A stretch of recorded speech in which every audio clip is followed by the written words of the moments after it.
നിയമസഭാ തെരഞ്ഞെടുപ്പ് അടുത്തിരിക്കെ സിനിമയെപ്പോലും വെല്ലുന്ന ആവേശവും അനിശ്ചിതത്വവും നിറഞ്ഞ ദിനങ്ങളിലൂടെയാണ് തമിഴകം കടന്നുപോകുന്നത്. രാഷ്ട്രീയവും സിനിമയും കൈകോർക്കുന്ന ഈ ഘട്ടത്തിൽ നടൻ വിജയ് രൂപീകരിച്ച രാഷ്ട്രീയ പാർട്ടിയായ തമിഴക വെട്രിക്കഴകം 3-ാം വർഷത്തിലേക്ക് കടക്കുകയാണ്. 2024 ഫെബ്രുവരി 2-നാണ് വിജയ് ഈ പാർട്ടി ഔപചാരികമായി പ്രഖ്യാപിച്ചത്. വലിയ പ്രതീക്ഷകളും അതിനൊപ്പം തന്നെ കടുത്ത വിമർശനങ്ങളും ഉയർച്ചകളും താഴ്ചകളും കണ്ട 2 വർഷങ്ങളാണ് പാർട്ടി പിന്നിട്ടത്. രാഷ്ട്രീയത്തിലും സിനിമയിലും ഒരേ സമയം വലിയ വെല്ലുവിളികൾ നേരിടുകയാണ് ടി.വി.കെ നേതാവും സൂപ്പർ താരവുമായ വിജയ്. പതിറ്റാണ്ടുകളോളം നീണ്ട അഭിനയ ജീവിതത്തിന് ശേഷം തന്റെ താരപരിവേഷത്തോടുകൂടി തമിഴ് രാഷ്ട്രീയത്തിലേക്ക് ചുവടുവെച്ച വിജയ് പ്രതീക്ഷിച്ചതിനപ്പുറം അപ്രതീക്ഷിതമായ പ്രതിസന്ധികളും വിമർശനങ്ങളുമാണ് കുടുങ്ങിയിരിക്കുന്നത്.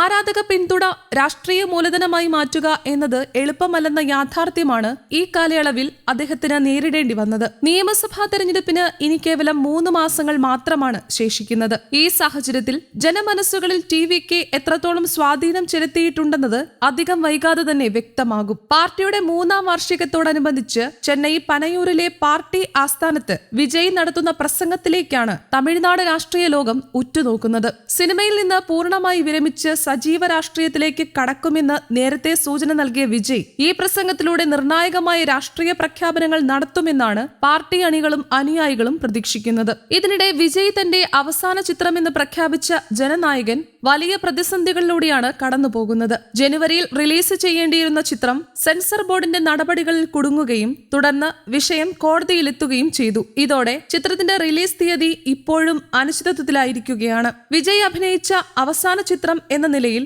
വലിയ ആകാംക്ഷയോടെയാണ് ആരാധകർ ജനനായകനെ കാത്തിരുന്നത്. എന്നാൽ ഈ അനിശ്ചിതത്വം ആരാധകർക്കിടയിലും രാഷ്ട്രീയ വൃത്തങ്ങളിലും വലിയ ചർച്ചകൾക്ക് വഴിവെച്ചിട്ടുണ്ട്. രാഷ്ട്രീയ രംഗത്ത് വിജയ്ക്ക് ഏറ്റവും വലിയ തിരിച്ചടിയായി മാറിയത് കരൂരിൽ നടന്ന പാർട്ടി സമ്മേളനത്തിനിടെ ഉണ്ടായ ദുരന്തമാണ്. സ്ത്രീകളും കുട്ടികളും ഉൾപ്പെടെ 41 പേരാണ് ഈ ദുരന്തത്തിൽ ജീവൻ നഷ്ടപ്പെട്ടത്. എന്നാൽ ഈ സംഭവത്തെക്കാൾ ശക്തമായ വിമർശനം ഉയർന്നത് ദുരന്ത സമയത്ത് വിജയ് സ്വീകരിച്ച നിലപാടിനെതിരെയായിരുന്നു. രക്ഷാപ്രവർത്തനങ്ങൾക്ക് നേതൃത്വം നൽകുകയോ സ്ഥലത്ത് തുടരുകയോ ചെയ്യാതെ വിജയ് ഉടൻ തന്നെ ചെന്നൈയിലേക്ക് മടങ്ങിയ നടപടി ഒരു പാർട്ടി നേതാവിന് യോജിക്കാത്ത പക്വതയില്ലാത്ത പ്രവൃത്തിയെന്ന വിലയിരുത്തലുകൾക്ക് ഇടയാക്കി. പിന്നീട് വിശദീകരണവുമായി വിജയ് രംഗത്തെത്തിയെങ്കിലും കരൂർ ദുരന്തം പാർട്ടിക്ക് സൃഷ്ടിച്ച രാഷ്ട്രീയ നൈതിക കളങ്കം ചെറുതല്ല.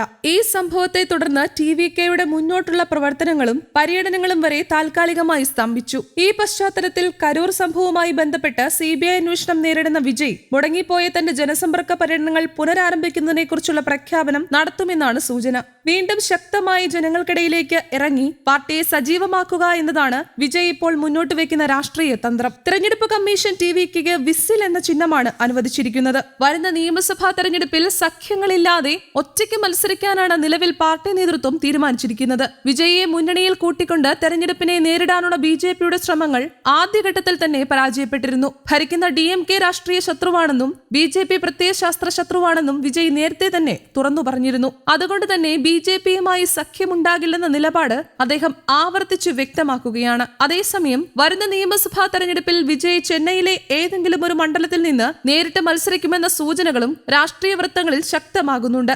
സിനിമയിൽ നിന്ന് രാഷ്ട്രീയത്തിലേക്കുള്ള വിജയുടെ ഈ നിർണായക യാത്ര തമിഴ്നാട് രാഷ്ട്രീയത്തിന്റെ ഗതിയെ എത്രത്തോളം സ്വാധീനിക്കുമെന്നത് വരാനിരിക്കുന്ന മാസങ്ങൾ നിർണയിക്കും.